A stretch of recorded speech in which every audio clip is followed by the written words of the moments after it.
What's going on YouTube? My name is FG3000. I'm back in the place to be and welcome to Bane. This is a brand new hero collector that came out just last night. So if you do want to download the title, I will have the links in the description below. Let's go taking it from the top because you always know that a hero collector can only be as fun as the heroes that you can collect. So here are the characters that I have collected thus far, starting off with their 2D art. And as you guys can see, this is the 2D art that is right up FG's alley. So that part is an easy stamp of approval. But what about the 3D combat models, FG? Well, so you can look at the 3D combat models and see that they're not exactly like 2020 mobile gaming standards when it comes to graphics, but they don't look bad. And I do like the fact that there is still a good amount of detail here, and they do very much resemble their 2D counterparts here. So believe it or not, this game will get the FG3000 stamp of approval when it comes to the heroes that you can collect. However, let's go ahead and jump into combat, shall we?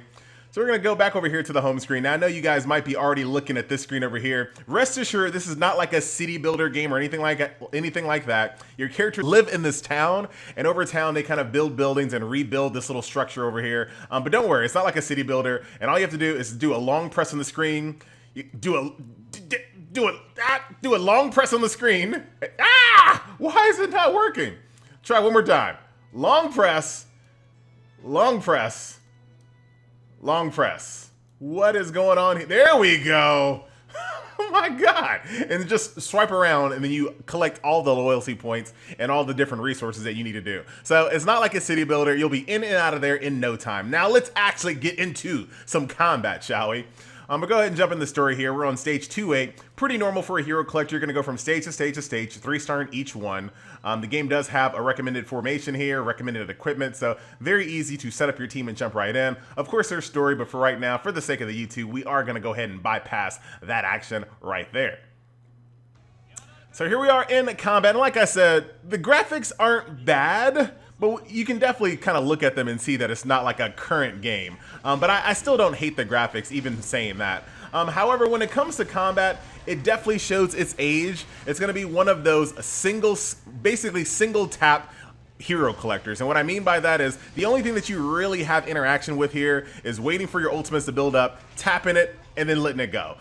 So for the most part, the only real strategy that you're going to have here is kind of timing your stuns, your ultimates and heals, taunts, things of that nature. The real strategy is going to be really behind the scenes when it comes to building your team and, of course, just overpowering your opponents. That's really what it boils down to when you have these games where the only thing that you can do is cast an ultimate. There's really not a lot going on in combat, and for the most part, these games are pretty hands-off when it comes to that. But like I said, there are exceptions when you're like, you have to time like an ultimate, you have to time a stun, things like that kind of change it a little bit, but usually these games can usually be overpowered with just pure power and a very good team makeup. So that's what I see thus far. But like I said, look at the enemies here. They don't look bad. They do not look bad. So I don't really hate the graphic style, and that would not be the reason why I wouldn't play this game based on the graphics, because I think they're competent enough. But that's combat there. Not really much to see. Build a team, make sure they're upgraded, make sure they have equipment, and then barrel through the content. So that's pretty much how that works there. So let's go back out here for a second. Oh, let's go completely back to the... Okay, not what I had in mind. Be right back. All right, so we're back in the game. And now when it comes to crashes, when I'm doing my first impressions, I always err on the side of blaming it on the emulator and not the game. So do keep in mind that I am playing the game on BlueStack, so you may or may not crash in your version. So let's get back to it. So I just showed you the main story. There's also individual unit stories as well. So once you unlock a character, you do have the option to basically go into like a set story just for them to build up fragments, to build them up over time. Obviously in this game, the more fragments you get, the more powerful the character are as they limit break through the level. So that's pretty straightforward there. There's also a beginner quest as well. So if you want to build up this currency right over here, which is designed to allow you to go into your daily resource grind. So there's stamina, and then there's this elixir. The elixir is used to go through daily resource grinds, and the stamina is used to go through campaign stages. So they have a little bit of differentiation when it comes to those two things there. So that is that. But other than that, other than the main story, the daily resource grinds, right? You also have an EXP stage, a gold stage, and then you also have some side quests. So shout out to them for launching with some actual side content as well. So you do have this little individual side story called The Way of Lies and Chocolate of Love. That sounds nice. You have weekly quests and the Legacy of Necromancer, which also provides even more daily resource grinds and materials to upgrade your character. So it's starting off with a pretty solid base of content, story, daily resource grinds, as well as side content as well. That's a pretty good foundation when it comes to Hero Collector. So nothing bad to say. Like overall, I don't hate the game. And even let me show you something else before we actually kind of get to my synopsis. The game has some pretty decent quality of life here as well. So there's an instant auto enhance button that automatically, now right now all it's showing is my EXP books, but basically, and actually I'll show you this live. So let's check this out real quick.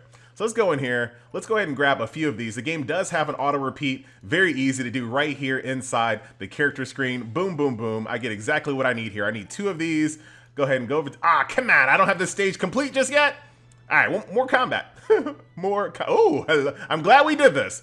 I'm glad. I need to screenshot this. All right, back to the game. That's a good thumbnail. That's a good thumbnail, man. I like that. Very nice. All right, so let's go ahead and defeat this stage really quick. This is an actual pretty low level one here, so it should not take too much time at all. These guys are just level 2, so we're just gonna rip through these guys pretty easy. Only 1 wave too, that was perfect. GG, thank you very much. All right, and actually I got exactly how many I needed. So let's go back over here, and this is what I wanted to kind of show you here real quick, is that the quality of life when it comes to upgrading your characters is actually pretty good. And that was actually a pretty nice back button too as well, so shout out to them. So as you guys can see, and what I'm also gonna do, I'm gonna take off all this equipment as well. So check out how good this auto enhance button is. So here's the character, hit auto enhance, gives me my EXP books, gives me all that gear, or gives me all those awakening materials I mean, as well as the gear right here in one button.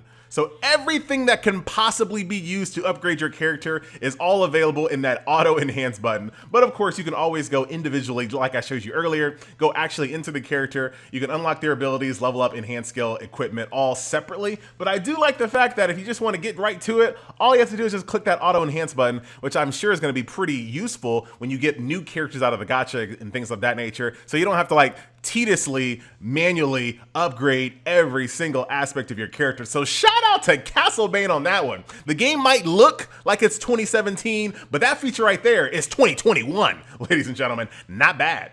So there you go. But other than that, that's pretty much the entire game. There is some PvP here as well that has different types of rewards based on what you're trying to accomplish. It's pretty much par for the course for when it comes to PvP in games. You're going to pick out your opponent. You're going to, oh, look at this guy. I didn't even set up his account yet. You're going to beat up on opponents, win, rank up, use currency to buy other goodies, like the Colosseum here, except for this crowd. What's going on with this crowd over here? What is that? Is that a crowd? Come on, Bane.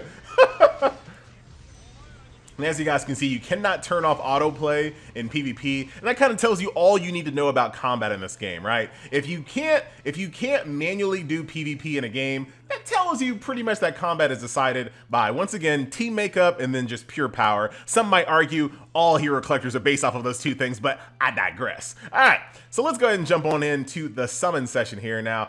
Getting currency, as far as I can tell, there is 2 different types of, well, I can tell right here. There are 2 different types of currency, free currency as well as paid currency. I don't like that at all. Just let people these games already make enough money. You don't really need to separate the currencies like that. But anyway, so there are a few different banners here. No, 1 waifu on that banner. 3 waifus on that banner. Good waifu on that banner. All right, so let's go. Do I have any tickets? Nothing was in my inbox as far as starting the game off, unfortunately. So I guess we'll go for this one, see what happens. We'll check out the summoning animation. I do not have enough currency to do a multi-pool, so that's a little unfortunate. Let's check it out. Let's see what it looks like. Touch. Got Voldo. Not the Voldo that I know from Soul Calibur, but, you know, we'll take them. And like I said, I'll show you this auto-enhance feature here as well. Only got enough for 1 more summon. Unfortunate. And we got ourselves a duplicate character. Come on. So I got some fragments there as well. So if we go back over here to my unit roster here, back to units, Here's the character that was in question. As you guys can see, I can now grade her up. So now she's going to tier up. Obviously getting a little bit more power. Oh, look at that visual progression on the tier. Ah, come on. It tricked me. I thought she got a mask. But there you go. And that's kind of how that works when it comes to duplicates, as you might expect in most games there. But now we have this Voldo, who is a physical attacker. Once again, we're going to try this auto enhance button. Automatically equips gear, all the different upgrades there. Click it. Very, very cool feature. I like that. I want to see that more often because that just really streamlines the process. But that's pretty much it, ladies and gentlemen. Very, you know, like I said, had this game came out a couple of years ago, 2017, it would have been a much, I don't want to say a bigger deal, but it definitely would have had a little bit more, you know, eyeballs on the game had it came out a couple of years earlier. But right now in 2020, ladies and gentlemen, they're just too, the competition is just way too stiff right now. So I don't really see games like this, like these mid-tier games, I don't really see them doing too well. Back in the days, and I know I'm getting ahead of myself here a little bit because 2020 don't have that many good games. There's like just really what, 7 Deadly Sins, Arknights. But what I'm saying is, back in 2017, where most games were just mid-tier, it was easy for mid-tier games to be okay and like last and succeed and prosper. But now that we have a tier above mid-tier, these games are not, they're going to continue to struggle and struggle and struggle until the point where they just don't come over to global anymore. And that's going to happen. Like, look ahead. You got all these games from Riot.